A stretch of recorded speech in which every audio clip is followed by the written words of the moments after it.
গল্প বিনিশুতোর মালা। লেখায় হুমায়রা আঞ্জুম সিনথিয়া।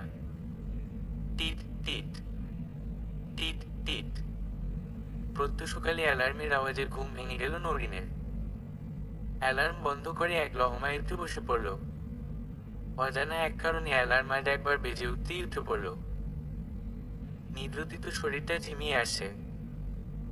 কাল রাতে ঘুম হয়নি ভালো।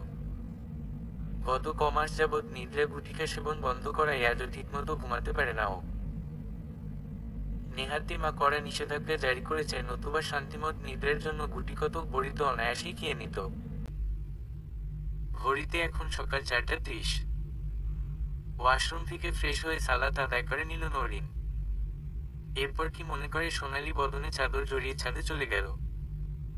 এখন শীতকাল, চারিদিক গাঢ় কুজ্জটিকার ভারী চাদরে মোড়ানো। এখনো পক্ষীকুলের কিচিরমিচির ডাকাডাকির কোনো ইয়ত্তা নেই। এহেন উষাকালে উঠে তারা কি বা করবে। এরূপ শান্ত স্নিগ্ধহীন পরিবেশে শীতের দ্বিপ্রহরী কামেজে ছাদের রেলিং ধরে দাঁড়িয়ে প্রকৃতির নীলাভ কুয়াশা মিশ্রিত হাওয়া উপভোগ করছে এক রম্য কুমারী। কোনো এক অদৃশ্য শক্তি যেন এমন পরিবেশ ছেড়ে যেতে দিচ্ছে না আজ। বিকেলে আজ নরিনকে পাত্রপক্ষ দেখতে আসবে। এই বিয়েতে সে রাজি ছিল না। সে চেয়েছিল সারাটা জীবন সঙ্গীহীন কাটিয়ে দিতে। কিন্তু ওর বাবা মা আদরের ছোট মেয়ের জীবনটা এমন হেলায় হারিয়ে যেতে দেবে কি করে। আজ ওর ইউনিভার্সিটি বন্ধ, তাই অকেশনটা আজই নেওয়া হয়েছে। নরিন যে ইউনিভার্সিটি থেকে পাশ করে বেরিয়েছে সেখানেই লেকচারার হিসেবে জয়েন করেছে 6 মাস হলো। অনেকক্ষণ হলো নরিন ছাদে এসেছে। এতক্ষণ ধরে নীরব প্রকৃতির সাথে কাটানো উষসী মুহূর্তগুলোর শুভ সমাপ্তি টেনে দিয়ে নিজ চলে গেল। ব্রেকফাস্ট সেরে ওর বেস্ট ফ্রেন্ড তুলিকে ফোন দিয়ে সকাল সকাল চলে আসতে বলল। তুলিও চলে এলো ঘন্টা 2-এর মধ্যে।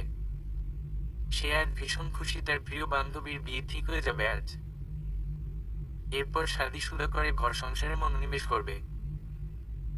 বাড়িতে আজ কেমন উৎসব উৎসব আমেজ। চারিদিকে একটা হই হই ব্যাপার। কিন্তু এত কিছুর ভিড়ে আর কেউ না করলেও তুলি ঠিকই খেয়াল করলো নরিনের মনটা খারাপ। তবে এ নিয়ে ওকে কোনো তো প্রশ্ন করল না। বিকেল বিকেল ওদের বাসায় খাওয়া দাওয়ার তুমুল বন্দোবস্ত আর পিতা মাতার প্রবল উৎসাহ ও খুশি জানান দিচ্ছে আজ বাড়িতে শুভ কিছু হতে চলেছে। তাদের আদরের একমাত্র মেয়ের আজ বিয়ে ঠিক হয়ে যাবে। শ্বশুর বাড়ি চলে যাবে মেয়েটা, ঘর সংসার করবে। নওরিনের বড় ভাই খুবই দায়িত্বপ্রায়ণের সহিত ছোট বোনের ভাবি শ্বশুর বাড়ির লোকজনের খাতির যত্নে যাতে কোনোরূপ ত্রুটি না হয় সেদিকে খেয়াল রাখছে। নওরিনকে খুব সুন্দর করে সাজিয়েছে ওর ভাবি ও বান্ধবী মিলে। খুব মানানসই একটা শাড়ি পরিয়েছে, সাথে হালকা গহনা, খোলা চুল, সব মিলিয়ে ভারী অনন্য সুলভ লাগছে ওকে দেখতে। যেন শাপলা ভরা বিলে এক অদ্ভুত চারু পঙ্কজ ফুটে উঠেছে। হঠাৎ কলিং বেলের শব্দে কম্পিত হলো ড্রয়িং রুম। ওরা বুঝিয়ে এসে গেছে। নওরিনের বড় ভাই গিয়ে সদর দরজা খুলতেই একগাল হাসি দেখা গেল দরজার ওপারে দাঁড়িয়ে থাকা মানুষগুলির মুখে। নওরিনের বাবা মা ওনাদের সাদরে আমন্ত্রণ জানিয়ে বসালেন। এতক্ষণে অন্তঃপুরে এ বার্তা চালান হয়ে গেছে, ওরা চলে এসেছে চলে এসেছে। তুলি নওরিনকে বলে, কি রে, তোর মুখটা অমন গোমরামুখ কেন? দেখ ওরা এসে গেছে, এবার তোর বিয়েটা ফাইনাল হয়ে যাবে। হরতপক্ষী স্বরে কথাটা বলতেই ঘরে যারা যারা ছিল, ওর কাজিন ভাই বোন ভাবি সকলের ওপর হাসির ঢল পড়ল মুহূর্তেই। কিন্তু নওরিনের কোনো হেলদুল নেই। না কিছু বলছে, না লজ্জা পাচ্ছে। তুলি ব্যাপারটা লক্ষ্য করে ওর কানের কাছে মুখ নিয়ে চুপি চুপি বলল, দেখ যা হচ্ছে তোর ভালোর জন্যই হচ্ছে, তুই সবকিছুকে মেনে নিয়ে আনন্দ কর। এতে আন্টি আঙ্কেল সকলের ভালো লাগবে। নওরিনের কর্ণধারে নিচু স্বরে কথাটা বলেই মুখ সরিয়ে নিল তুলি। তারপর কণ্ঠে আবারও তামাশা ঢেলে সবার উদ্দেশ্যে বলল, এই শোনো সকলে, আমি বরং দরজার আড়াল থেকে আমাদের ভাবি দুলাভাইকে দেখে আসি গিয়ে। বলেই এক লাফে বিছানা থেকে নেমে গিয়ে দরজার ফাঁক দিয়ে কাকে একটা দেখে মুটকি এক রহস্যের হাসি এসে আবারও এক দৌড়ে রুমে গিয়ে সকলের উদ্দেশ্যে বলল, এই শোন শোন শোন সকলে, শোনো দিয়া মন, আমাদের দুলাভাই দেখতে হ্যান্ডসাম, পুরাই একদম। নতুন জামাইকে নিয়ে এরকম ছন্দ কাটায় আবারও ঘরে হাসির ফোয়ারা নেমে এলো যেন। ইতিমধ্যে ঘরে নওরিনের মা প্রবেশ করেছেন। ঘরে আকস্মাৎ একজন অভিভাবকের আগমনে সকলে একদম চুপসে গেল যেন। ওর মা ওর ভাবি আর বান্ধবীর উদ্দেশ্যে বললেন, শান্তা আর তুলি, তোমরা এক্ষুনি নরিনকে নিয়ে এসো, ওনারা ওকে দেখতে চাইছেন। বলেই উনি চলে গেলেন। শান্তা, ভাবি আর তুলি মিলে ওকে বাইরে নিয়ে যেতে যেতে তুলি ফের নরিনের কানে কানে বলল, তুই তো ছেলেটার নাম একবারও জানতে চাইলি না? নরিন এবার বিষণ্ণ মুখে উত্তর দেয়, তা জেনে আমি কি করব? যারা বিয়েটা ঠিক করবে তারা জানলেই হবে। ওর নাম নিশাত সারওয়ার। এই নামটা শোনার জন্য একদমই প্রস্তুত ছিল না নরিন। ওর বুকের ভেতরে এতক্ষণ যেই অন্তরিক্ষ মেঘলা ছিল তাতে যেন নামটা শুনেই ঝড়ো পবন বহমিত হতে শুরু করেছে। তুলিকে কিছু বলতেই যাবে এর আগেই ওরা নরিনকে নিয়ে ড্রয়িং রুমে চলে এসেছে। নরিনকে সকলের সামনে একটা কেদারায় বসানো হলো। সহসা ছেলের মা বলে উঠলেন, বাহ, বেশ সুন্দরী তো আমাদের হবু বৌমা। কি বলো? ছেলের বাবাকে তাক করে প্রশ্নটা ছড়েন তিনি। ঠিক বলেছ তুমি, ভীষণ মিষ্টি দেখতে। তা বাবারই স্বাদ, ওকে কিছু বলবার আছে তোর? কারণ বিয়েটা তো তুই করবি। এবার প্রশ্নটা যায় হবু বর রিশাতের দিকে। নওরিন মাথা নিচু করে বসে আছে, রিশাতের দিকে তাকায়নি একবারও। মনে মনে ভাবছে শুধু, ইনি কি সে? না, না, ইনি কি করে হবেন? ও তো এতদিনে হয়তো বিয়ে থা করে সুখে সংসার করছে অজানা কোনো বিনিসুতোর মালার সাথে। না, ইনি নিশ্চয়ই সে না। ভাবতে ভাবতে সহসা একবার রিশাতের দিকে তাকাতেই রিশাত ও নরিনের চোখাচোখি হলো। দুজনের দৃষ্টি যেন এক জায়গায় থমকে গেছে। সঙ্গে সঙ্গেই নরিনের মনের অম্বরে অঝরে প্লাবন বইতে শুরু হয়ে গেছে। দুজন দুজনকে দেখছে। নরিনের মনে হাজারো প্রশ্নের জট পাকাতে শুরু করেছে। সেই রিশাত, ও এখানে কি করে? এই 1.5 বছর ও কোথায় ছিল? হঠাৎ কোত্থেকেই বা উদয় হলো আমার সামনে? কি করেই বা এলো? তবে কি তুলি সব জানতো? আমাকে কেন কিছুই জানায়নি? সব চেপে গেছে আমার থেকে? আরো নানান প্রশ্ন এসে ভিড় করছে মনে। ভাবছে, এই বিয়েটা কি করে ঠিক হবে ওর? নাকি না করে দেবে এখনই? আর কিছু ভাববার আগেই রিশাদ চকিতে বলে উঠল, আমি ওর সাথে একটু আলাদা কথা বলতে চাই। হবু বরের এমন প্রস্তাবে কেউই আপত্তি জানালো না। দুজনকে পাঠিয়ে দেয়া হলো ছাদে। নরিনকে কিছুটা বাধ্য হয়ে যেতে হলো রিশাতের সঙ্গে। আজ কেন জানি বিকেলটা অন্যরকম লাগছে ওদের দুজনের কাছে। চারিদিকে ধিমে কুয়াশার সাথে প্রণয়ভোজন অনিলের মিশ্রণ, সব মিলিয়ে গায়ে কাটা দিচ্ছে যেন। কেমন অদ্ভুত রকমের রোমাঞ্চকর শান্ত পরিবেশ মন প্রাণ দেহ জুড়িয়ে দিচ্ছে। দুজন ছাদের রেলিং ধরে পাশাপাশি দাঁড়িয়ে আছে। দুজনের মাঝে কিছুটা দূরত্ব। নিশ্চুপ পরিবেশ। নীরব হয়ে আছে উভয়। ওদের সামনে এসে ভিড় করছে হাজারো রঙিন স্মৃতি। মনে পড়ে যাচ্ছে পুরনো দিনের সহস্র রঙিন মুহূর্ত। আজ 1.5 বছর পর দুজনের মুখোমুখি দেখা। কিন্তু মনে হচ্ছে এই তো সেদিনই বুঝি ওদের প্রথম দেখা হয়েছিল। ভার্সিটিতে ক্লাস না থাকায় ক্যাম্পাসে বন্ধুদের সাথে বসে আড্ডা দিচ্ছিল রিশাত। হঠাৎ যেন ওর দৃষ্টি কোথা গিয়ে আটকে গেল। দূর থেকে লক্ষ্য করলো, একটি মেয়ে নীল রঙা জামা পরিহিতা, মাথায় ওড়না দেয়া রিকশা থেকে নেমে সোজা মেইন গেট দিয়ে ঢুকছে। এই প্রথম কোনো নারীকে রিশাত এক পলক দেখেই নিমেষারা হয়ে পড়ে। উফ, কি অপূর্ব মেয়েটি! খোলা চুল বাতাসের ধাক্কায় যেন ওড়নার ভেতর থেকে বেরিয়ে আসতে চাইছে। গোলাপের পাপড়ির মতো একজোড়া কোমল অধর দেখে ওর ইচ্ছে করছে এক্ষুনি গিয়ে পাপড়ি দুটো ছিঁড়ে নিজের কাছে রাখতে। কি অপরূপ মায়াকাড়া চেহারা! কে এই মেয়েটি? আগে তো কখনো দেখিনি। তবে কি ফার্স্ট ইয়ার? ও হতে পারে। আজই তো ওদের ফ্রেশার্স ওয়েলকাম। রিশাতের মনে হাজারো প্রশ্নেরা উড়ান দিচ্ছে। সম্মিত ফিরতেই খেয়াল করে, এ কি, ও তো এদিকেই আসে। Excuse me. মেয়েটির এমন আকস্মাত এসে প্রশ্নটা করায় একটু ভড়কে গেল রিশাত। আভা আমাকে বলছেন? জি, আপনাকে বলছি। এখানে অডিটোরিয়ামটা কোন দিকে একটু বলবেন প্লিজ? আসলে আমি এই ভার্সিটিতে নতুন, ফার্স্ট ইয়ার, তাই ঠিক চিনতে পারছি না। মেয়েটির অসহায় মিশ্রিত কণ্ঠে হালকা দুশ্চিন্তার ছাপ। ওকে আশ্বস্ত করে বলল, ও ইয়া শিওর, ওইদিকে। কাঙ্ক্ষিত গন্তব্যের ঠিকানা ধরিয়ে দিতেই পুলকিত নয়নের ইশাতের দিকে তাকিয়ে মুচকি হাসি দিয়ে বলল, ও আচ্ছা, ধন্যবাদ, ভালো থাকবেন। মেয়েটি থেকে ধন্যবাদ জানিয়ে সেখান থেকে চলে গেলে রিশাত অনিমেষে তাকে ওর যাওয়ার বানে। বুকের বাদিকে ডান হাতে চেপে ধরে বন্ধুদের উদ্দেশ্যে বলল, উফ, কি চাহনি মেয়েটার, একদম বুকের এইখানটা এসে লাগে রে। বন্ধুর হাবভাব ঠিক লাগে না ওদের। অনিক নামের একটা ফ্রেন্ড পিঠে একটা সজোরে ধাক্কা মেরে বলল, কিরে মাম্মা, মেয়ে তো পাইছ মনে হয়, হ্যাঁ? কি, কিছু বল না দেখে, কি কিছু বুঝি না ভাবছো? বুঝি বুঝি, সব বুঝি। শয়তানি মার্কা হাসি দিয়ে ওঠে সবাই। এরপর সজল বলে ওঠে, তবে মাম্মা, আমাদের ভাবি কিন্তু পুরাই চাক্কাস আছে, কিরে কি বলিস তোরা?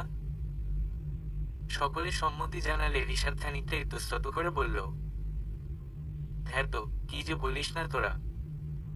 আমি আর প্রেম? তাহলেই হয়েছে। কখনো দেখেছিস কোনো মেয়ের সাথে লাইন মারতে? আমার দ্বারায় ওসব হবে না, বুঝলি। আমি যাই। কোনোমতে পরিস্থিতি বৃথা সামাল দেবার প্রচেষ্টায় জোর করে সবটা অস্বীকার করে হন্তদন্ত করে উঠে এক প্রকার পালিয়ে গেল। বেচারা। মাঝরাত। বাইরে থমথমে তমসার অগাধ বিচরণে কোনো কাক পক্ষীর আনাগোনাও নেই। থেকে থেকে দু চারটে হুতুমের ডাক পরিবেশকে আরো ভয়ার্থ করে তুলেছে যেন। গুটি কয়েক পাতি শিয়ালের ডাকাডাকিতে রিশাতের নিদ্রায় ব্যাঘাত ঘটেছে। এই নিঝুম রাতে শিয়ালের এমন হুক্কা হওয়া শব্দ যেন বারবার রিশাদকে কিছু বলতে চাইছে, বুঝিয়ে দিতে চাইছে কিছু। হয়তো ওরা অবলা প্রাণীগুলো বুঝতে পেরেছে সে আজ প্রেম সাগরে ডুব দিয়েছে। সাঁতার জানা সত্ত্বেও যেন কিছুতেই সেই ঘর থেকে বেরোতে পারছে না। খালি চোখের সামনে সেই মায়াকারা মুখশ্রী ভেসে ওঠে। শত চেষ্টার পরেও যখন নিদ্রদেবীর কৃপা না হয় তখন উঠে পড়ে রিশাদ তার প্রিয় ডায়েরিটা বের করে লিখতে বসে যায়। ওর জীবনের সকল শুভ ঘটনা বা আনন্দ ঘন সকল মুহূর্ত রিশাদ সেই ডায়েরিতে টুকে রাখে। আজও তার ব্যতিক্রম ঘটল না।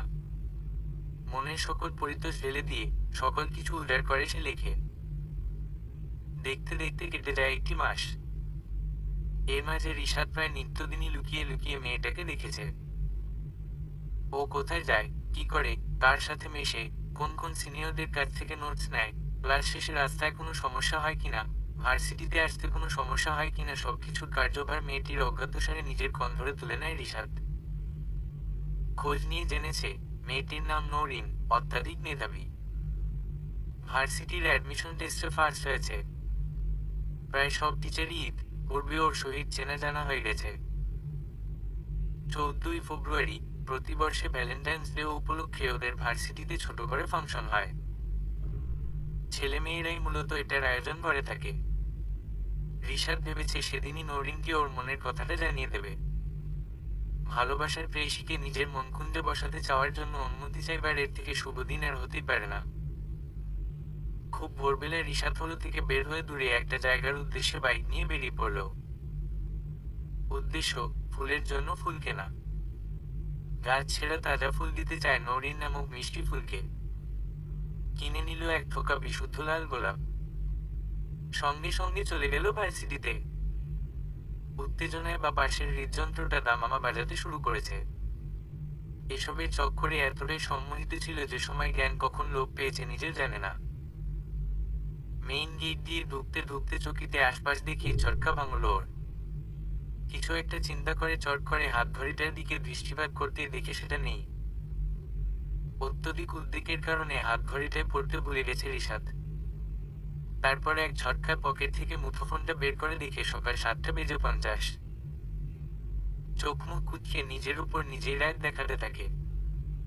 হাট, এত সকালে কেউ আসে? প্রোগ্রাম শুরু হবার কথা 10টায়। নৌরিন এলেও কতক্ষণই বা আগে আসবে, এই 1 ঘন্টা। তাহলে এতটা সময় ও কি করবে এখন? 1.5 ঘন্টা কি মুখের কথা? ততক্ষণে তো ফুলের তাজা প্রাণটাই চলে যাবে। মনে মনে ভীষণ তেতে গেল ও। হতাশ হয়ে ক্যান্টিনের দিকে হাঁটা লাগাবে ঠিক এমন সময় দূর থেকে কাউকে একটা আসতে দেখে বিলে চমকে যাবার উপক্রম। কি ব্যাপার, কি আসছে ওটা? ভাবতে ভাবতে চিরচেনা এক রূপবতী তরুণীরা রক্তিম মুখশ্রী ভেসে উঠল চোখের সামনে। কিছুক্ষণ তাকিয়ে থাকার পর মেয়েটি খানিক এগিয়ে এলে স্পষ্টতই দেখা যাচ্ছে লাল রঙের সিল্কের শাড়ি পরিহিতা যুবতী নৌরিনকে। এগোতে এগোতে একদম রিশাতের সম্মুখে এসে দাঁড়ালো মেয়েটা। কপালের লাল বিন্দিয়া যেন চিরচেনা নৌরিনকে একদম অচেনা এক অতীন্দ্রিয় দেবীতে পরিণত করেছে। কাজল দিদির মতো কৃষ্ণকায় দুটি নয়নে যখন এক দৃষ্টিতে তাকায়, সরাসরি যেন বুকে এসে লাগে। আশাব্যঞ্জক ঠোঁট দুটি দিয়ে যখন মুচকি এক হাসি দেয়, প্রাণ পাখি আর দেহে থাকে না। মন প্রাণ সব জড়িয়ে দিয়ে যেন উড়াল দেয় সুদূর অম্বরে। এক কথায়, যেন হাজার হাজার গোলাপ একসঙ্গে জড়িয়ে এক সুতোহীন মালারূপে এসে দাঁড়িয়েছে রিশাতের সম্মুখপানে। নৌরিন আর রিশাত দুজন দুজনের মুখোমুখি দাঁড়িয়ে। আর কিছু ভাবতে পারছে না রিশাত।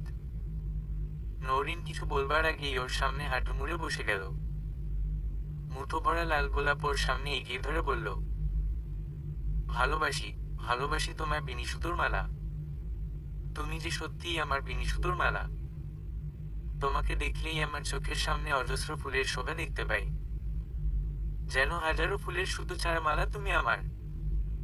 সারাটি জীবন এই মালা গলায় জড়িয়েই আমি বেঁচে থাকতে চাই। বলো, অনুমতি দেবে না আমায়? নৌরিন খানিক লাজুক হাসি হেসে রিশাতের হাত থেকে নিয়ে নিল ফুলগুলো। এরপর কোনো কথা না বলেই এক দৌড়ে চলে এলো বাসায়। বেডসাইড টেবিলের ওপরে রাখা ফুলদানিতে হাতের ফুলগুলো রেখে দিল। অতঃপর নিজের কাঁধে ঝোলানো ব্যাগটি থেকে বের করলো টকটকে হলুদ রঙের কয়েকটা গোলাপ। নৌরিনও অনেক আগে থেকেই মনে মনে রিশাদকে ভালোবাসে। বাসবে নাই বা কেন? যে মানুষটা এতদিন আড়ালে থেকে নৌরিনের খেয়াল রেখেছে, তাকে কি ভালো না বেঁচে থাকা যায়? রিশাদ ছিল ভার্সিটির ক্রাশ বয়। ভালো করে ওর দিকে তাকালে পুরুষালী সৌষ্ঠ বালারা করে নজরে পড়ে। এদিকে রিশাদ যে এতদিন ওকে লুকিয়ে লুকিয়ে ফলো করতো সেই সব কিছুই নরিন জানত। ভেবেছিল আজ ওকে এই হলুদ গোলাপগুলো দিয়ে নিজে মনের কথাটা জানাবে। হলুদ গোলাপ বন্ধুত্বের প্রতীক। তাই বন্ধু হয়ে রিশাদকে পাশে চাইবে আজীবনের জন্য। কিন্তু বেচারি, নিজেই কিনা রিশাতের প্রপোজের শিকার হয়ে গেল। বেচারি, কি আর করার। পরের দিন ভার্সিটিতে গিয়েই নরিন সোজা চলে গেল রিশাতের কাছে। গিয়ে সরাসরি ওর প্রপোজালে রাজি হয়ে যায়। সাথে রিশাদকে এটা জানিয়ে দিল যে এতদিন ওর নৌরিনকে ফলো করা, নৌরিনের বিপদের সামনে ঢাল হয়ে দাঁড়ানো কোনো কিছুই তার অগোচর নয়। সবই জানত সে। এসব কিছু শুনে রিশাদ অবশ্য খানিকটা লজ্জা পেয়ে যায়। এরপর শুরু হয় ওদের মিষ্টি প্রেম পর্ব। একসাথে সময় কাটানো, একজনের ক্লাস শেষ হলে আরেকজনের জন্য অপেক্ষা করা, একসাথে লাইব্রেরিতে যাওয়া, ঘুরতে গিয়ে ফুচকা চটপটি খাওয়া, উইকেন্ডে লং ড্রাইভে যাওয়া, এক একজনের জন্মদিনে সারপ্রাইজ প্ল্যান করা, গিফট দেয়া, সবকিছু মিলিয়ে খুব সুন্দর সময় কাটতে থাকে ওদের। এর মাঝে রিশাতের পড়াশুনো ভালোভাবেই এগুচ্ছিল। রিশাত খুবই ব্রিলিয়ান্ট স্টুডেন্ট। পড়াশুনোর সাথেও কখনো কম্প্রোমাইজ করে না। তাই সবকিছুর মাঝেও সময় বের করে ঠিকই পড়াশুনো চালিয়ে নিচ্ছিল রিশাত। এদিকে নৌরিনের পড়াশোনার প্রতি কনসেন্ট্রেশন দিনকে দিন কমতে থাকে। ক্লাসেও ঠিকমতো মনোযোগ দিতে পারে না। সব সময় রিশাতকে নিয়ে কল্পনা জল্পনায় মত্ত থাকে। রিশাতের ভাবনায় ডুবে থাকে। সারাটাক্ষণ ভাবতে থাকে রিশাতের সাথে ওর বিয়ে হবে, একটা সুখের সংসার হবে, কোলজুড়ে ছোট্ট একটা নব্য প্রাণ আসবে, প্রত্যেকটা দিন কিভাবে কাটাবে ওর সঙ্গে এসব। এত ব্রিলিয়ান্ট একটা মেয়ে কেমন যেন আনমনে হয়ে যেতে লাগলো দিনকে দিন। ভার্সিটিতে এবছরের ফাইনাল সেমিস্টারের পরীক্ষা শেষ। আজ সকল বর্ষের সকল সেমিস্টারের রেজাল্ট পাবলিশ হয়েছে। বরাবরের মতন এবারও রিশাত ফার্স্ট ক্লাস পেয়ে চতুর্থ বর্ষে পা দিয়েছে। নৌরিন এবার দ্বিতীয় বর্ষে উঠবে। রিশাত এবছর খুব খুশি। নৌরিনকে এই খবরটা দিতে হবে। সেও নিশ্চয়ই খুব ভালো করেছে এবারও। রিশাত এক দৌড়ে ছুটে গেল নৌরিনের কাছে।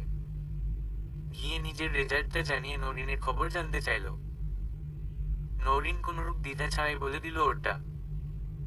নরিন যা বলল তা শুনে রিশাদ যেন নিজের কানকে বিশ্বাস করতে পারল না। নরিন ফার্স্ট ক্লাস পায়নি, 2 পয়েন্ট পেয়েছে। এটা কি করে সম্ভব? নরিনের মতো এত ব্রাইট একটা স্টুডেন্ট কি করে এরকম একটা রেজাল্ট করতে পারে? রিশাদ কিছুতেই এটা মেনে নিতে পারছে না। কিন্তু নরিন এসবের কিছুই পাত্তা না দিয়ে দিব্যি বন্ধু বান্ধবদের সাথে আড্ডা দিচ্ছে।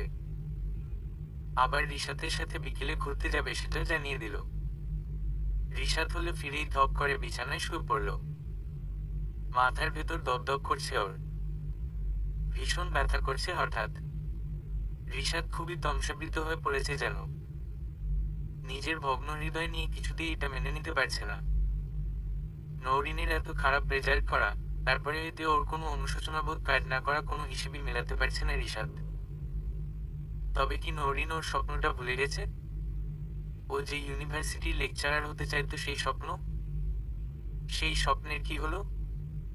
রিশাদের মনকে তছনছ করে দিচ্ছে হাজারো দুশ্চিন্তার পাথর। বুক ভেদ করে বেরিয়ে যাচ্ছে একটি প্রশ্নের তীর। তবে কি এর জন্য আমিই দায়ী? আমার জন্যই কি ওর এই পরিণতি? আমি ওর জীবনে না এলে হয়তো আর ওর এই অবনতি হতো না। রিশাদ সবকিছুর জন্য নিজেকে দায়ী মনে করছে। কিছুতেই ও নিজেকে শান্ত করতে পারছে না। নিজের স্বার্থের জন্য ও কিছুতেই একজন মেয়ের স্বপ্ন নষ্ট হতে দিতে পারে না। কিছুতেই না। বিকেলবেলা নরিন রেডি হয়ে রিশাদকে কল করলো, কিন্তু ওপাশ থেকে কল কেটে দিচ্ছে বারবার। শেষমেশ অনেক কয়েকবার ফোন করায় রিশাদ বাধ্য হয়ে ফোনটা রিসিভ করে বলল, কি হয়েছে? বারবার কল দিচ্ছ কেন? দেখছো না বিজি আছি? খানিকটা রাগান্বিত কণ্ঠেই বলে দিল রিশাদ। কি এমন বিজি আছো যা আমার কলটা পর্যন্ত ধরতে পারছো না? আগে তো কখনো এমন করনি, সবসময় একবার কল দিতেই ধরেছ, আর না পারলে পরে ব্যাক করেছ। আমি কি নিয়ে বিজি আছি সেটা কি তোমাকে কৈফিয়ত দিতে হবে? কেন ফোন করেছো সেটা বলো। তুমি এভাবে কেন কথা বলছো আমার সাথে? অভিমানীর সুরে শুধায় নরিন। রিশাদ অনেক কষ্টে নিজেকে সামাল দিচ্ছে। একটিও ভুল করলে নরিন বুঝে যাবে সবটা। জিভ দিয়ে ঠোঁট ভিজিয়ে সাবধানে উত্তর দিল, তাহলে কিভাবে কথা বলবো? দেখো আমি এখন সত্যিই বিজি আছি, পরে কথা বলবো। কিন্তু আমাদের তো এখন বেরোনোর কথা ছিল। সেটা কি ভুলে গেলে? বেরোনোর কথা ছিল। তুমি বরং এক কাজ করো, তোমার বন্ধু বান্ধবীদের বাইরে নিয়ে গিয়ে তোমার রেজাল্টের সেলিব্রেশন করো। ওদের নিয়ে গিয়ে ট্রিট দাও, আমাকে বিরক্ত করবে না। বাই। এক নিঃশ্বাসে কথাগুলো বলেই ফোন কেটে দিল রিশাদ। নরিন এসব শুনে বাকরুদ্ধ হয়ে পড়ল যেন। কিছুতেই বুঝতে পারছে না, যেই রিশাদ ওর সাথে একটুখানি কথা বলবার জন্য সারা রাত অপেক্ষা করত, যেই রিশাদ ওর সাথে উঁচু গলায় কখনো কথা পর্যন্ত বলেনি, সে আজ কি করে এই কথাগুলো বলতে পারলো তাকে? কি করে এতটা নিষ্প্রাণ হতে পারলো? বক্ষস্থল ভেদ করে কান্না আসছে তার। এই মুহূর্তে ভীষণ একা একা লাগছে। সেদিন কোনো মতে নিজেকে সামলে নিয়ে পরদিন ভার্সিটিতে গিয়ে রিশাদের সাথে দেখা করতে চলে যায় নরিন। কিন্তু রিশাদ কিছুতেই দেখা করলো না ওর সাথে, অন্যের দ্বারা এটা সেটা বলে পাঠিয়ে এড়িয়ে গেল। এরপর থেকে নরিন রিশাদকে যতবার ফোন করেছে, হয় ফোন বন্ধ পেয়েছে, নয় রিশাদ কেটে দিয়েছে, আর নতুবা ইচ্ছে করে রিসিভ করেনি। রিশাদের সাথে দেখা করতে গেলে ওর বন্ধুরা নরিনকে জানিয়ে দিত, রিশাদ ওর সাথে দেখা করতে চায় না, কথাও বলতে চায় না। নরিন যেন বেঁচে থেকে মরে যাচ্ছে দিনকে দিন। বক্ষস্থলের ভেতর যেন ভেঙে সব চুরমার হয়ে যাচ্ছে। নরিন কিছুতেই এটা ঠাউর করতে পারছে না, কি এমন অপরাধ করেছে সে, যার দরুন এরূপ শাস্তি পেতে হচ্ছে। নাকি রিশাদ কোনোদিনও তাকে ভালোই বাসেনি?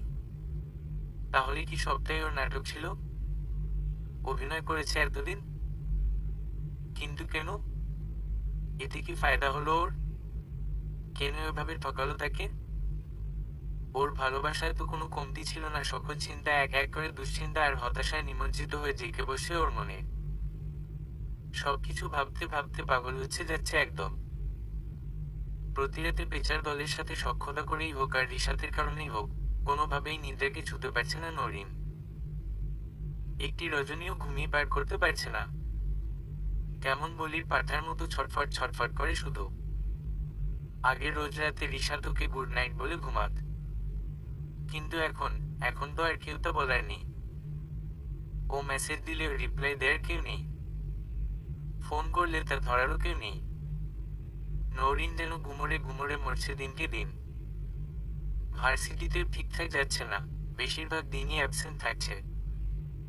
এমতাবস্থায় হঠাৎ একদিন তুলি নামে নরিনের এক ভার্সিটির বান্ধবী ওদের বাসায় এলো। ওকে ধাতস্থ করবার চেষ্টা করলো। বলল, দেখ নরিন, রিশাদ কেন তোর সাথে এমনটা করছে, হয়তো আমি তা বুঝতে পেরেছি। সহসা তুলির মুখ থেকে রিশাদের নামটা শুনে বুকটা কেঁপে উঠল ওর। এক ঝটকায় তুলির দিকে কিক্ষণ চেয়ে থেকে ছলছল নয়নে উদ্বিগ্ন প্রশ্ন ছুড়ল, কেন করেছে বল, নাকি বুঝে গেছিস তুই? নরিন রীতিমতো তুলির গা চাকিয়ে প্রশ্নটা করল, যার দরুন সে স্পষ্ট বুঝতে পারছে সামনে থাকা মেয়েটা রিশাদ নামের ছেলেটাকে কতটা ভালোবাসে। সত্যিকারের ভালোবাসা কি আদৌ এতটা নিষ্ঠুর হয়? নিজেকে ধাতস্থ করে নরিনের সামনে খানিক নড়ে চড়ে বসে উত্তর করল, একটা কথা ভেবে দেখ, ও তোর সাথে এমন অদ্ভুত আচরণ করছে কবে থেকে? যেদিন আমাদের রেজাল্ট পাবলিশ হলো সেদিন বিকেল থেকে, তাই না? হুম, সহজ উত্তর। বলতে গেলে সেদিন থেকেই সবটা পাল্টে গেছে নরিনের জীবনে। তুই এবার ভালো রেজাল্ট করতে পারিসনি। আমার মনে হয় না, মনে হয় না, আমি শিওর রিশাদ ভেবেছে তুই বুঝি এখন আর আগের মতন ব্রিলিয়ান্ট নোস। বুঝি খাপছাড়া হয়ে গেছিস এখন। হয়তো ও ভেবেছে তুই আর লাইফে মুভ অন করতে পারবি না, তুই বুঝি জীবনে আর নিজের পায়ে দাঁড়াতে পারবি না কখনো। ও ভেবেছে তুই তোর লেকচারার হওয়ার স্বপ্ন কোনোদিনও পূরণ করতে পারবি না, তাই তোকে ছেড়ে চলে গেছে, পালিয়ে গেছে তোর থেকে। এতগুলো কথা এক নিঃশ্বাসে বলে এবার নরিনের উত্তরের জন্য অপেক্ষা করতে লাগলো তুলি। নরিন কোনো কথা বলছে না, নিচের দিকে দৃষ্টি নিক্ষেপ করে নিশ্চুপ হয়ে বসে আছে। তুলির কথাগুলো শুনতে শুনতে কখন যে ওর নরম কপল বিয়ে দুফোঁটা দুঃখনা গড়িয়ে পড়েছে বুঝতেই পারেনি। কিরে চুপ করে আছিস যে, কিছু বল। কি বলবো? ডান হাতে গালের ওপর দিয়ে গড়াতে থাকা অশ্রুজল মুছে উত্তর করল নরিন। কি বলবি মানে? মুখে কিছু বলে নয়, তুই এবার কাজে করে দেখাবি। কি করে দেখাবো? ভালো রেজাল্ট। তুলির এমন কথা শুনে বিছানা ছেড়ে উঠে পড়ল নরিন। তারপর হাঁটতে হাঁটতে বারান্দায় চলে গেল। তুলিও চলে গেল ওর পিছু পিছু। ওকে বলল, কি রে, বল করে দেখাবি? কি লাভ করে? যে যাবার সে তো চলেই গেছে। রিশাদ তো আর কখনো ফিরবে না। আর ও এখন ফিরতে চাইলেও আমি ওকে গ্রহণ করব না কোনোদিন। আমার পক্ষে তা সম্ভব নয়। সে তুই যাই চাস, তোকে কিন্তু জীবনে ভালো কিছু করে দেখাতেই হবে। তোর স্বপ্ন পূরণ করে ওকে বুঝিয়ে দিতে হবে যে তুই শুধু স্বপ্ন দেখিস না, তা পূরণ করতে জানিস। আর আমি জানি তুই সেটা পারবি। নরিন, তুই নিজের জানিস না তুই কতটা মেধাবী। তোর সব ফ্রেন্ডসরা, সব টিচাররা, আমরা সবাই এটাই চাই তুই আবার নিয়মিত ভার্সিটি আয় এবং আগের মতো পড়াশোনায় মনোনিবেশ কর। শুধু এক সেমিস্টার তোর খারাপ হয়েছে, তুই চাইলে বাকি সেমিস্টারগুলোতে তুই টপ করতে পারিস। প্লিজ নরিন, প্লিজ অন্তত আঙ্কেল আন্টির কথাটা একটু ভাব। সকলের ইচ্ছেটা পূরণ কর, প্লিজ। তুলির কথাগুলো শুনতে শুনতে নরিন যেন ভাবনার সাগরে পাড়ি জমিয়েছে। নরিনকে এমন আনমনা দেখে হাত দিয়ে ওর বাহু চাকিয়ে দিল তুলি। এক ঝটকায় ধ্যান ভাঙল ওর। কিরে নরিন, কিছু বলছিস না কেন? তুই কি আদৌ শুনলি কি বললাম আমি? একটা দীর্ঘশ্বাস ছেড়ে দিয়ে নরিন উত্তর দিল, দেখ, আমার এখন এসব কিছু ভালো লাগছে না। আমি এখন একটু একা থাকতে চাই। তুলি বুঝে যায় ওর কোন কথায় কাজ হয়নি। নরিনকে ভার্সিটিতে আসার জন্য রাজি করাতে ব্যর্থ হয়েছে ও। আর কিছু না বলে চলে গেল। সেদিন রাতে নরিন খুব কাঁদে। ওর প্রতিটা চোখের জলকে সাক্ষী রেখে শপথ করে রিশাতের থেকে ভালো রেজাল্ট করে দেখিয়ে দেবে ওকে। পরদিন সকালে ভার্সিটির সকলকে অবাক করে দিয়ে নৌরিন বেশ অনেকদিন পর ভার্সিটিতে আসে। সকলে ওকে দেখে খুব খুশি। তারপর থেকে নৌরিন নিয়মিত ক্লাস করে, অফ টাইমে সবার চাইতে বেশি সময় লাইব্রেরিতে বসে নোটস তৈরি করে, প্রত্যেকটা ক্লাস এক্সাম অ্যাটেন্ড করে খুব মনোযোগ দিয়ে পড়াশোনা করে একটা বছর পার করে। এর মাঝে রিশাতের সাথে ওর কোনো যোগাযোগ হয়নি। ওকে নৌরিন একবারও ফোন করেনি, বরং সেই চিরচেনা নাম্বারটি সেই কবেই যোগ হয়েছে ব্ল্যাকলিস্টে। রিশাত ওকে কল করেছে কিনা বুঝতে পারেনি, হয়তো করেনি, কারণ যোগাযোগের ইচ্ছে থাকলে সামান্য একটা নাম্বারের জন্য তা কখনো আটকে থাকবে না। সামনাসামনি দেখা হলেও পরস্পর পরস্পরকে এমনভাবে এড়িয়ে চলে গেছে যেন কেউ কাউকে চেনেই না, পরিচয়ই ছিল না কোনোদিন। অথচ এই মানুষটাই একদিন ওকে পাগলের মতো চাইতো। সবটাই নাটক, সবটাই ছলনা। আজ নৌরিনদের দ্বিতীয় বর্ষের রেজাল্ট পাবলিশ হয়েছে। ও ফার্স্ট ক্লাস ফার্স্ট হয়ে তৃতীয় বর্ষে পা রেখেছে। চারিদিকে যেন আনন্দের রোল পড়ে গেল, নৌরিন এবারও ফার্স্ট হয়েছে। ওর সব বন্ধু বান্ধব, টিচার সকলে ওকে অভিবাদন জানায়, ওয়েল উইশ করে। এত কিছুর মাঝে নৌরিন রিশাতের রেজাল্টের খবর নেয়। জানতে পারে রিশাত এবার দ্বিতীয় হয়েছে। এটা রিশাতের ফাইনাল ইয়ার ছিল। ও রিশাতের চেয়েও ভালো করতে পেরেছে। ওর তো খুশি হবার কথা, কিন্তু কেন যেন মনের মধ্যে সেই শান্তিটা পাচ্ছে না, খুঁজে পাচ্ছে না সেই কাঙ্ক্ষিত স্বস্তি। রিশাতের ফাইনাল ইয়ার শেষ, তাই ওদের আজ সার্টিফিকেট দিয়ে বিদায় জানাবে জুনিয়র সহ সকল টিচার। অডিটোরিয়াম খুব সুন্দর করে সাজানো হয়েছে। সকলে সেখানে উপস্থিত হয়।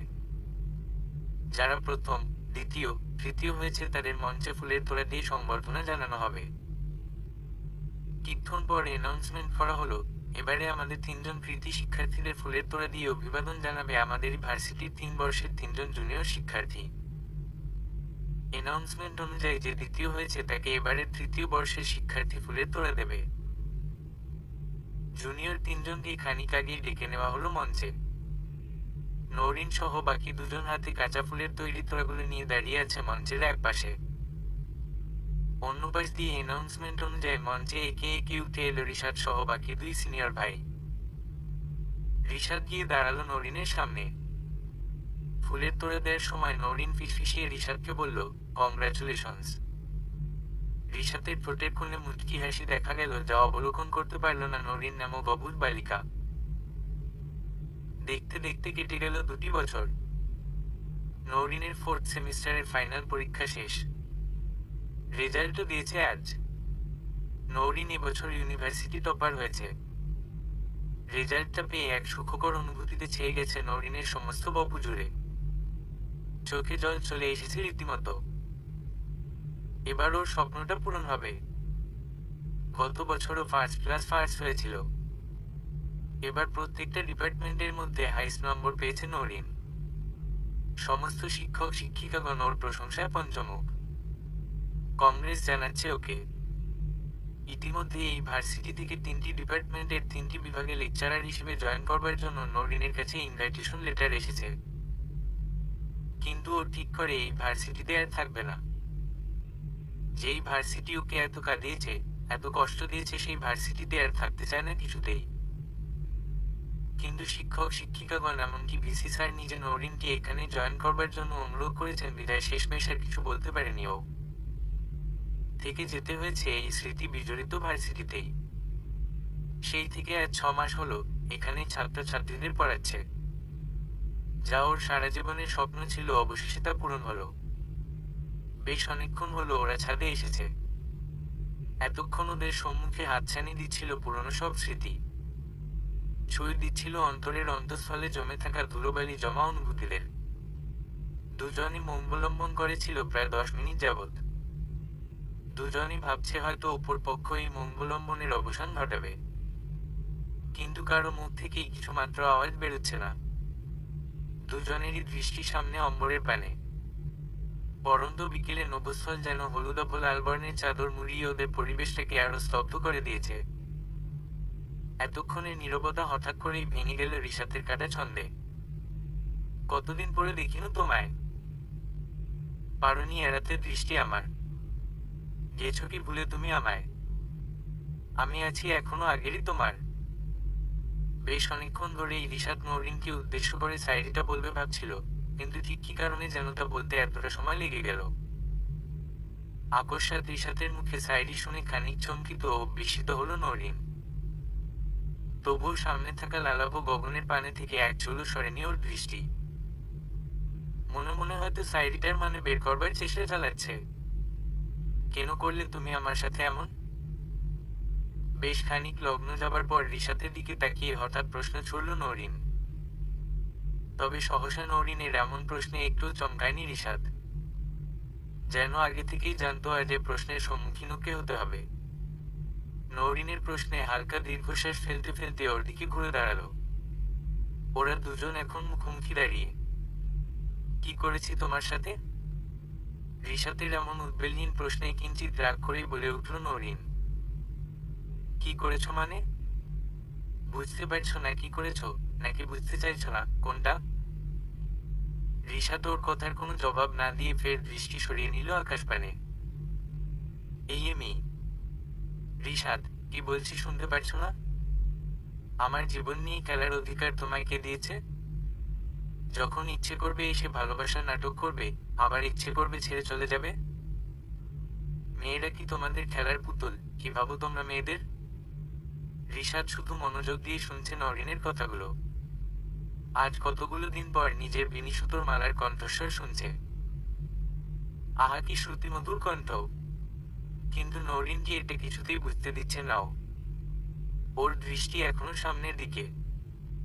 যেন নওরিনের কথা শোনার মতো এখন মুড নেই তার।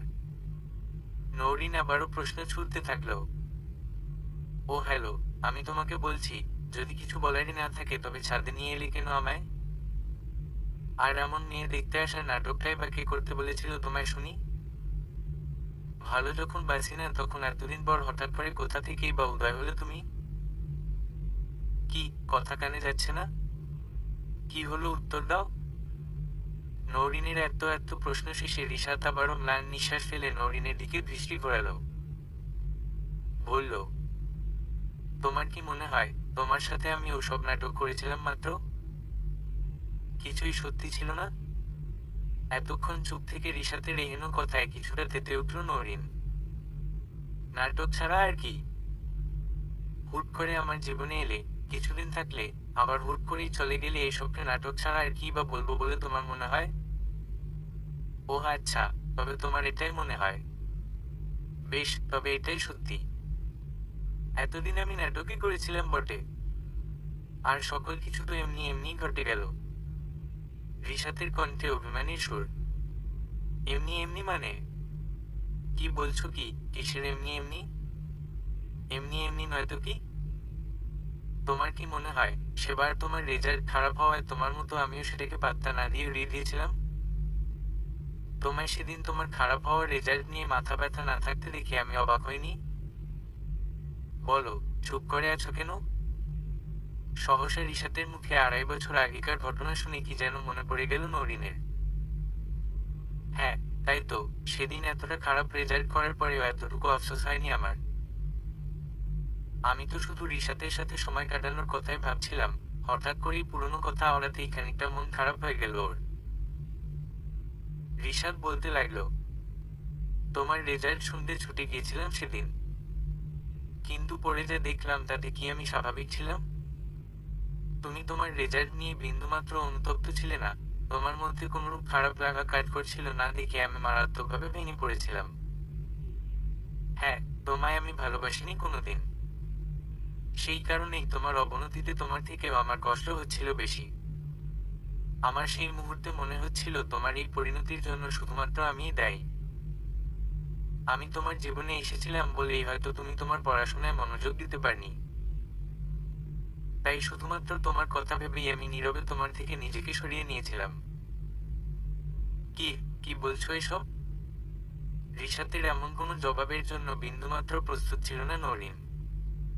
ছেলেটার চোখ দেখে স্পষ্ট বোঝা যাচ্ছে কতটা কাতরতা কাটিয়ে বাক্য ব্যয় করছে সে। কিন্তু নওরিনের কাছে সবকিছুই কেমন যেন সাজানো মনে হচ্ছে। হঠাৎ করেই উৎকণ্ঠিত হয়ে নরিন বলল, মিথ্যে, মিথ্যে, সবকিছুই মিথ্যে, সাজানো। আমি বিশ্বাস করি না এসব। তুমি মিথ্যে বলছো, তাই না?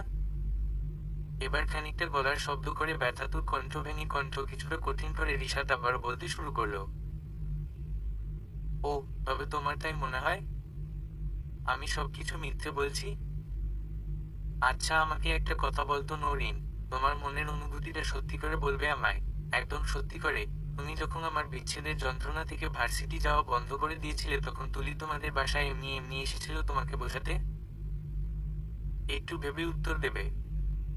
নরিন একটু দেরি না করে উত্তর করলো, কেন, ও আমার বেস্ট ফ্রেন্ড, তাই আমার পাশে এসে দাঁড়িয়েছিল, আমায় সান্ত্বনা দিতে এসেছিল। এমনি এমনি কেন হতে যাবে? তবে তাই মনে করছো তুমি? কিছুই বুঝতে পারছো না, তাই না? রিশাতের ঠোঁটের কোণে মুচকি হাসি দেখা গেলেও তা আড়াল করে আবারও বলতে লাগলো,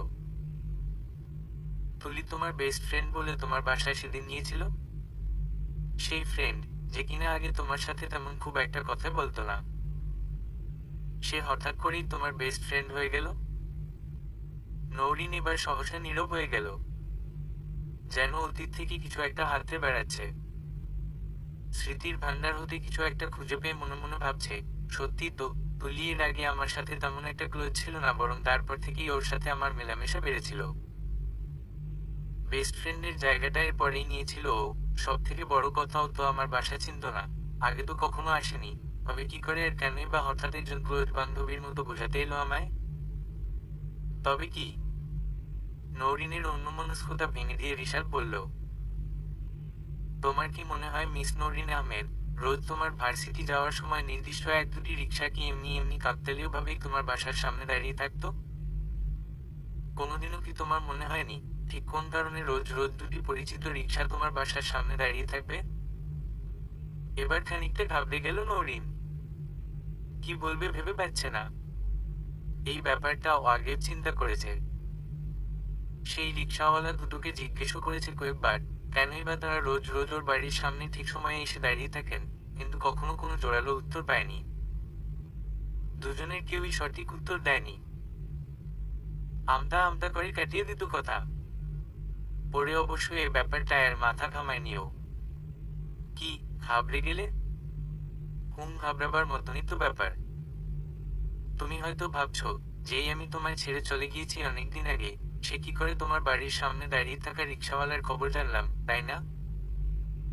নৌরিন এবার ঈষৎ মনোযোগ দিল রিশাতের কথাগুলোতে।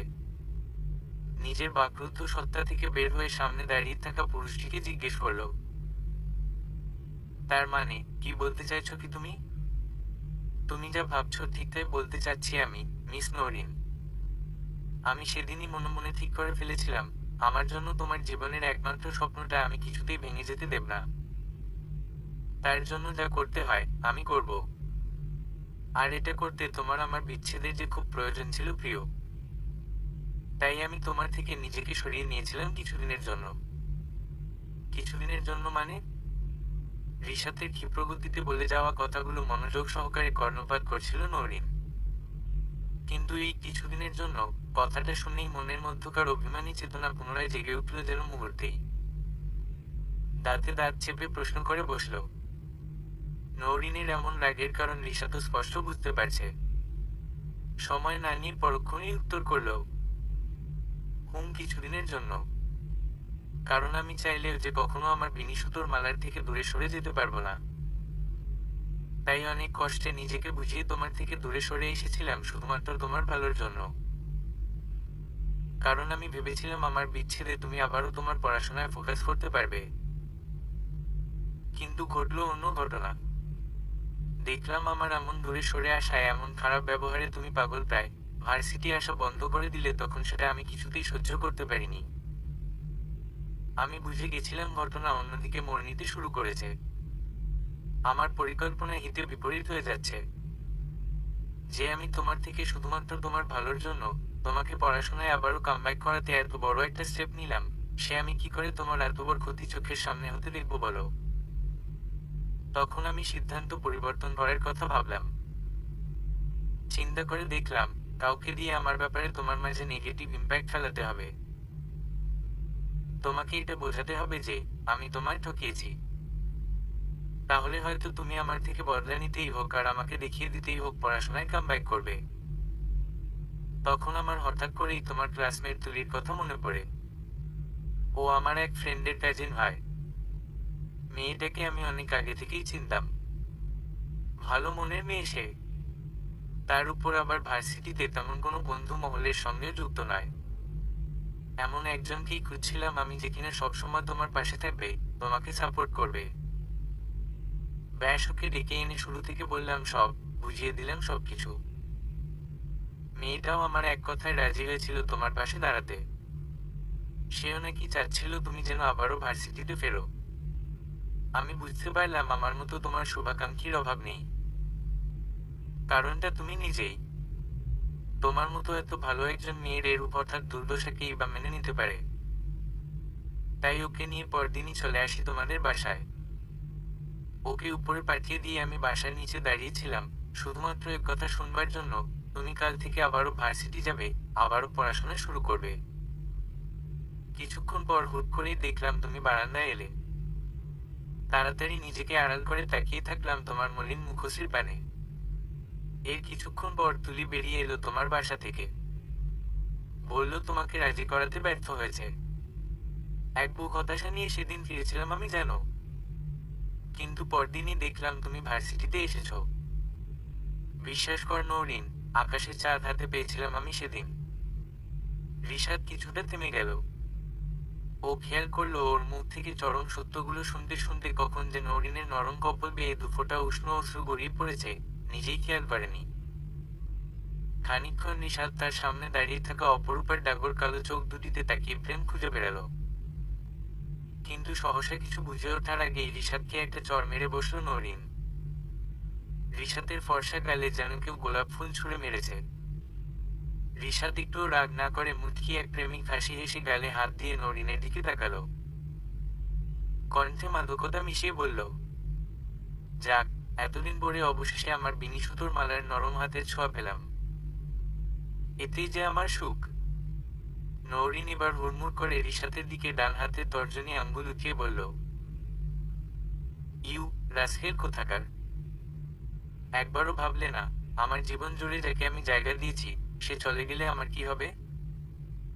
কি করে থাকবো আমি তাকে ছাড়া? একবারও ভাবলে না? ভেবেছি তো, 100 বার ভেবেছি। কিন্তু এটা ছাড়া যে আমার আর কিছুই করার ছিল না জান। আমি তোমার থেকে সেদিন চলে না গেলে তুমি আজকের এই নরিন হয়ে উঠতে পারতে না কোনোদিন। কোনোদিন তোমার স্বপ্ন পূরণ করতে পারতে না। তাছাড়া আমাকে হারিয়ে তুমি যতটা না কষ্ট পেয়েছ, তার থেকে 1000 গুণ বেশি কষ্ট আমি পেয়েছি। যেই মেয়েটাকে আমি প্রথম দেখাতেই ভালোবেসে ফেলেছিলাম তাকে না দেখে এতগুলো দিন আমি কিভাবে কাটিয়েছি জানো? তোমার থেকে দূরে যেতে আমার বুকে কি পরিমাণ পাথর চাপা দিতে হয়েছে তা শুধু আমিই জানি।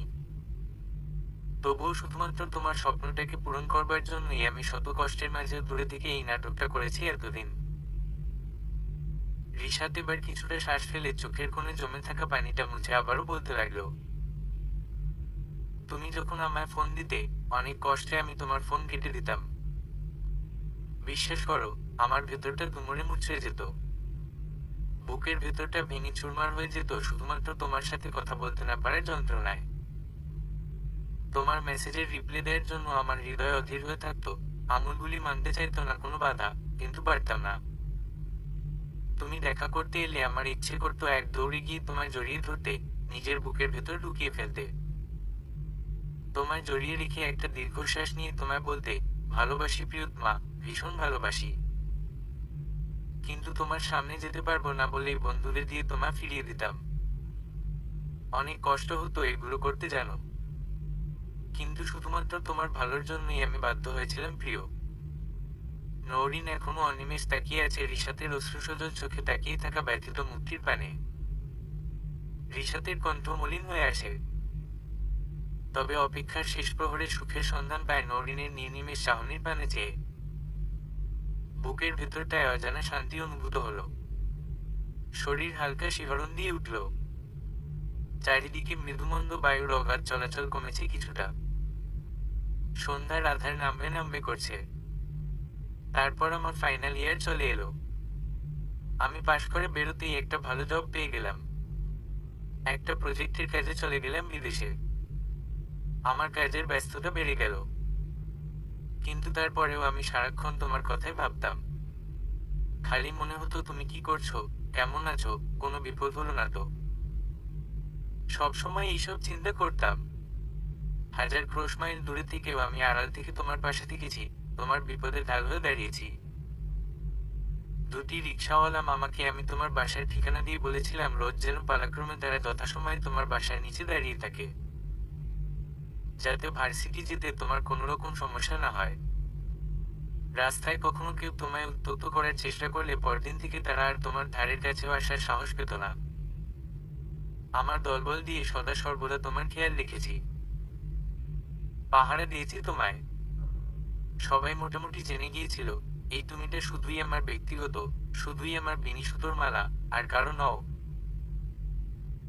এসব কিছু শুনতেই নরিনের খেয়াল হলো, সত্যিই তো, রাস্তায় ভার্সিটি যাওয়ার পথে কয়েকবার কিছু ছেলে আমায় টিজ করেছিল। কিন্তু পরের দিনই তারা পাল্টি খেয়ে সম্পূর্ণ উল্টো সুরে কথা বলছিল, দেখা হলেই সালাম দিয়ে পালিয়ে যেত। তার মানে রিশাত আমায় ছেড়ে কোনোদিনও যায়নি। শুধুমাত্র কটা দিন আমার থেকে দূরে ছিল মাত্র। অনেক অনেক চিন্তা উড়ান দিচ্ছে নরিনের ভেতর। রিশাত বলে চলেছে, আমাদের দূরত্বটা ছিল শুধুই শারীরিক। মানসিকভাবে তুমি সবসময় আমার কাছে ছিলে জান। সবসময় শুধু অপেক্ষার প্রহর গুনেছি তোমার ফাইনাল ইয়ার শেষ হবার। কারণ আমি জানতাম তুমি এত ভালো রেজাল্ট করবে যে রেজাল্টের পরপরই ভার্সিটিতে তোমার জব হয়ে যাবে, আর আমি দেশে ফিরেই তোমার সাথে সেই শারীরিক দূরত্বটাও ঘুচিয়ে নেব। আমি যে আর পাচ্ছিলাম না তোমায় ছাড়া থাকতে, তোমার থেকে নিজেকে দূরে রাখতে। এরপর তোমার রেজাল্টের খবর পেলাম। এও জানতে পারলাম তোমার লেকচারার হবার স্বপ্নটাও তুমি পূরণ করে ফেলেছ। এক সপ্তাহের মধ্যেই প্রজেক্টের কাজ শেষ করে টিকিটের ব্যবস্থা করে দেশে ফিরতে চাচ্ছিলাম। কিন্তু সেই মুহূর্তেই জানতে পারলাম দেশ থেকে যেই 1.5 বছরের প্রজেক্টটার কাজে বিদেশে গিয়েছিলাম সেটার কিছু ইমার্জেন্সি হয়ে গেছে। সব মিটমাট করে ফিরতে আরো 6 মাস সময় লাগবে। নিজের মন ও মস্তিষ্কের মাঝে সেদিন তুমুল লড়াই হচ্ছিল জানো। কিছুতেই আমি আর তোমায় ছাড়া থাকতে চাচ্ছিলাম না। কিন্তু পরক্ষণেই ভাবলাম এতদিন নিজেকে তোমার থেকে গুটিয়ে রেখে আর কিছুদিন যদি নিজেকে সামলাতেই না পারলাম তবে কিসের পুরুষ মানুষ আমি। এরপর সবটা তোমার জানা। দেশে ফিরেছি পরশুদিন। একদিনও সময় নষ্ট না করে তুলির সাথে যোগাযোগ করে ওকে নিয়ে তোমার ভাইয়ের সাথে দেখা করি। সবটা খুলে বলি ওনার কাছে। তার কাছে তার বোনকে ভিক্ষে চাই। ভাইয়া কিন্তু অনেক হেল্প করেছে আমায়। তোমার বাবা মার কাছে কিভাবে কিভাবে যেন আমাদের তরফ থেকে প্রস্তাব দেওয়ার ব্যবস্থা করে দিয়েছে।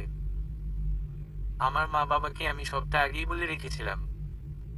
তাই একদিনের মধ্যে সবটা ব্যবস্থা করে আজকেই চলে এলাম তোমায় দেখতে। সবকিছু ঠিকঠাক থাকলে আজকে বিয়ের ডেট ঠিক করে তবেই যাব। নৌরিনের দু চোখ দিয়ে অঝোর ধারায় বৃষ্টি পড়ছে। ফুপিয়ে ফুপিয়ে কেঁদে চলেছে মেয়েটা। তার আড়ালে তার ভাইয়ের প্রিয় বান্ধবীর এত কিছু প্ল্যান জেনে অভিমান করেছে নিশ্চয়ই। ঠোঁট বেঁকিয়ে রেখে হাতের উল্টো পিঠ দিয়ে গাল থেকে নোনা জলটুকু মুছবার চেষ্টা চালাচ্ছে বারবার। রিশাদ তার কথা বলা শেষ করে সামনে দাঁড়িয়ে থাকা প্রিয়তমার ভাব বোঝার চেষ্টা করছে। সহসা প্রশ্ন করে বসল, কি ভাবছো নৌরিন? তোমার এখনো মনে হচ্ছে আমি তোমায় ঠকিয়েছি? তোমার সাথে নাটক করেছি মাত্র? তোমায় কোনোদিনও ভালোবাসিনি? কি হলো, কথা বলছো না কে? রিশাতের কথা শেষ না হতেই নৌরিন আচমকা একটা কাজ করে বসল। রিশাদকে জড়িয়ে ধরে ওর পৌরুষ বলিষ্ঠ বক্ষ স্থলে মুখ লুকিয়ে ফুপিয়ে উঠল।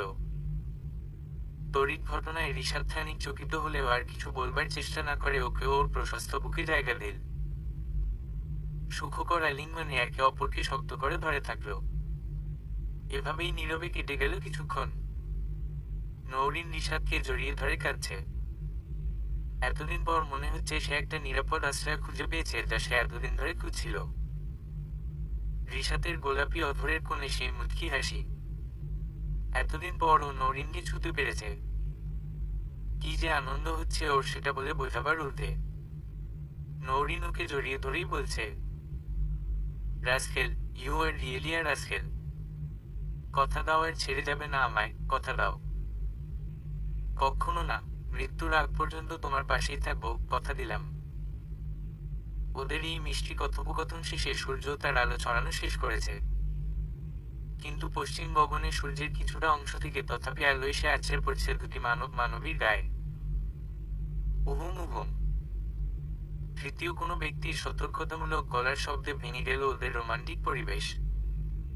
নওরিন রিশাদকে ছেড়ে দিয়ে পাশে তাকাতেই দেখল তুলি দাঁড়িয়ে। দুজনই খানিকটা লজ্জায় পড়ে গেল। তুলি বলল, এই নওরিন আর আমাদের হবু দুলাভাই। আপনাদের বলছি, মান অভিমানের পালা মিটে গেলে দয়া করে এবার নিচে আসুন। আপনাদের আসা দেরি দেখে নিচ থেকে আমাকেই পাঠানো হলো আপনাদের নিয়ে যাবার জন্য। চলুন এবার। তুলি ওদের সামনে কোমরে হাত দিয়ে শাসনের সুরে বলে উঠে নিচে নামতে যাবে, কি একটা মনে করে ফের ঘুরে দাঁড়িয়ে রিশাতের উদ্দেশ্যে বলে উঠল, এই দুলাভাই, বিয়ে তো করছেন। এই শালির কথা কিন্তু ভুলে গেলে চলবে না। আমার যা পাওনা তার থেকে একটু বেশিই কিন্তু চাই আমার ওকে। আর হ্যাঁ, বাসর ঘরে ঢোকার আগেই যেন আমার পেমেন্ট আমাকে করে দেয়া হয়, নয়তো আমার বান্ধবীকে আমি কিছুতেই আপনার সাথে বিয়ে দেব না বলে দিলাম। তুলির এমন ঠোটকাটা কথা শুনে কান দিয়ে ধোয়া বেরোচ্ছে যেন নওরিনের। পাশে দাঁড়ানো রিশাদ তা স্পষ্ট বুঝতে পেল। নওরিনকে আর একটু লজ্জা দেওয়ার জন্য কণ্ঠে কিছুটা রসিকতা মিশিয়ে তুলির কথার উত্তর করল, তা তো অবশ্যই শালিকা। তুমি না থাকলে তো তোমার এই চাঁদ সমতুল্য বান্ধবীকে আমি পেতামই না।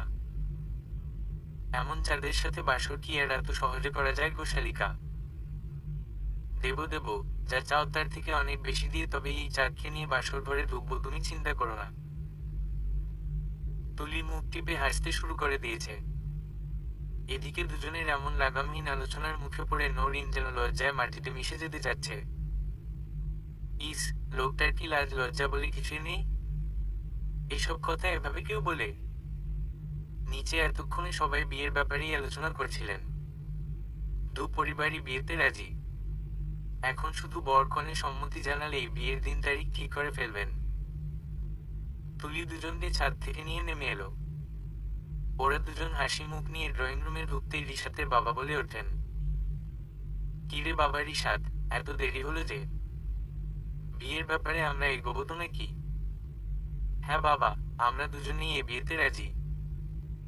রিশাতের মুখে এহেন খবর শুনে ড্রয়িং রুমে যেন হাসি ফোয়ারা নেমে গেল। মুহূর্তেই রঙিন হয়ে গেল চারিদিক। নওরিন খানিকটা লজ্জা পেল।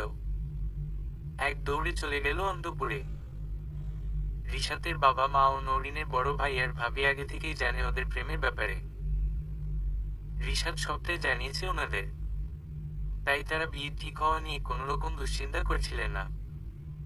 শুধুমাত্র নওরিনের বাবা মা বিষয়টা সম্পর্কে একেবারেই অবগত ছিলেন না, বিধায় বিয়েটা ঠিক হবে কিনা, ছেলের তাদের মেয়েকে পছন্দ হবে কিনা এসব নিয়ে খানিকটা দুশ্চিন্তায় ছিলেন। তাই হবু বরের মুখে তাদের মেয়েকে পছন্দ হয়েছে কথাটা শুনেই হাফ ছেড়ে বাঁচলেন যেন।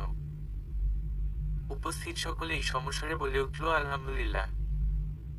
এরপর দুপরিবারের আলোচনায় এ মাসের মধ্যেই একটা ভালো দিন দেখে ঠিক করা হলো নওরিন ও রিশাতের এনগেজমেন্ট ও বিয়ে।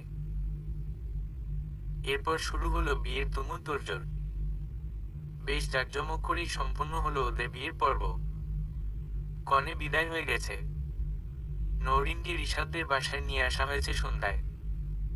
বর্তমানে কনের সাজে রিশাতের বিছানার ওপর বসে আছে নওরিন। খানিক আগে বাসর ঘরে ঢোকা নিয়ে হাঙ্গামা চলেছে কিছুক্ষণ। এরপর দুজনকে রুমে ঢুকিয়ে একে একে বর বউয়ের সাথে ছবি তুলেছে সকলে। রিশাতের কিছু ক্লোজ বন্ধুরা জোর করে বাইরে টেনে নিয়ে গেছে ওকে। এদিকে রিশাতের কাজিন মহলের সকলে মিলে কিছুক্ষণ নওরিনের সাথে গল্প করে ওকে খাটের উপর বসিয়ে দিয়ে গেছে। সাথে বলে গেছে তারা গিয়ে রিশাতকে পাঠিয়ে দিচ্ছে। রিশাত ওর বন্ধুদের সাথে গল্প করছে বিধায় ওর আসতে একটু দেরি হচ্ছে। তবে এতে নওরিনের কোনো আপত্তি নেই, বরং এই সুযোগটাকে সে কাজে লাগাতে চাচ্ছে। রিশাতের ঘরটাকে ঘুরে দেখার পরিকল্পনা করছে। নওরিন বিছানা ছেড়ে উঠে পড়ল। এদিক ওদিক ঘুরে ফিরে দেখতে লাগলো ঘরটাকে। ছেলেদের ঘরে কত কিছু থাকে, সবকিছুই দেখছে খুঁটে খুঁটে। রিশাতের ঘরের একপাশে দুটো সোফা সেট, আলমারি, খাট, স্টাডি টেবিল, ড্রেসিং টেবিল, পাশে রাখা একটা অর্গানাইজার যাতে রাখা আছে Bluetooth speaker, headphone, power bank, আরো টুকিটাকি কিছু জিনিস। তার পাশেই রয়েছে ডেস্কটপ ইত্যাদি আসবাবের মাঝে নরিনের সবচাইতে যেটা ভালো লেগেছে তা হলো ঘরের কোনায় রাখা ডিজাইনার বুক শেলফ। বই পড়তে নরিন বরাবরই ভালোবাসে, তবে বইয়ের প্রতি যে রিশাত আকর্ষিত সেটা স্পষ্ট বোঝা যাচ্ছে বইয়ের কালেকশন দেখে। প্রায় সব লেখকের বই আছে এখানে। বইগুলো দেখতে দেখতে হঠাৎই নরিনের চোখ গিয়ে পড়ে একটা ডায়েরির ওপর। ডায়েরিটা খুলতেই নরিন বুঝে যায় এটা রিশাতের। ও একবার রিশাতের থেকে শুনেছিল রিশাত নাকি ডায়েরি লেখে। ডায়েরিটার পাতাগুলো উল্টে পাল্টে দেখে নরিন বুঝতে পারে সেখানে রিশাতের জীবনে ঘটে যাওয়া কিছু সুন্দর সুন্দর মুহূর্তের স্মৃতি ধরে রাখা আছে। সেখানে আজকের দিনটা লিখে রেখেছে দেখে মুচকি হাসি দিল। ছেলেটা কখন লিখলো এসব ভাবতেই নিচের দিকে দেখে সময় লেখা ভোর 4:30। আজ ওদের বিয়ে নিয়েই কিছু কথা লিখে রেখেছে। কিছু পাতা পেছনের দিকে ওল্টাতে ওল্টাতে নরিনের নজর একটা পৃষ্ঠায় এসে আটকে গেল। দেখে সেখানে ওইদিনের তারিখ দেয়া যেদিন নরিনদের ফ্রেশার্স ওয়েলকাম ছিল।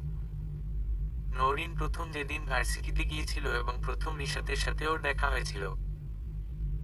বেশ খানিকটা আগ্রহের সাথে লেখাটা পড়তে আরম্ভ করলো নরিন।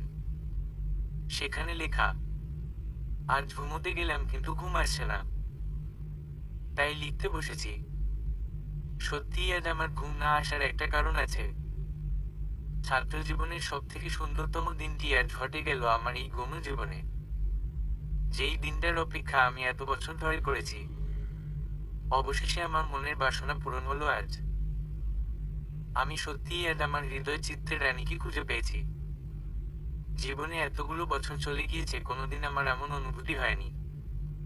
আজ ভার্সিটিতে একটা মেয়েকে দেখে জানি না এক মুহূর্তের জন্য আমার কি হয়ে গেল। আমার ফ্রেন্ড সার্কেলের সবাই জানে আমি একজন ভদ্র সভ্য ছেলে।